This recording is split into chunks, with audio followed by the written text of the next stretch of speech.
সত্যিই কি ধর্ম মানুষের মধ্যে মরালিটি তৈরি করে? এই এক্সপেরিমেন্টটা আমি আপনাদের সঙ্গেই করি। ধরুন এই ট্রেনটা ব্রেক ফেল করেছে, আর আপনি এটা ট্র্যাক চেঞ্জ করতেই পারেন। মেন লাইনে 4জন শুয়ে আছে আর কড লাইনে মাত্র একজন। তবে কি আপনি একজনকে মারবেন এই 4জনকে বাঁচানোর জন্য? কি দোনোমনো হচ্ছে, তাই না? আপনার জন্য একজন কেনই বা মারা যাবে? আবার আপনি কোনো ডিসিশন না নিতে পারলে 4জনই মারা যাবে।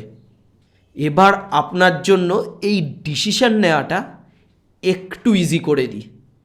ধরুন যে 4জন মেন লাইনে শুয়ে আছে তারা সবাই আপনার ধর্মেরই লোক, আর অন্যদিকে ওই একজন আপনি যে ধর্মকে সবচেয়ে বেশি ঘৃণা করেন সেই ধর্মের লোক। তবে ডিসিশন নেওয়াটা অনেকটা ইজি হয়ে গেল, তাই না? মাঝে মাঝে আপনার ডিসিশন না নিতে পারাটা বিশাল বড় মরালিটির পরিচয় দেয়, যেটা আপনাকে কোনো ধর্ম শেখাতে পারবে না।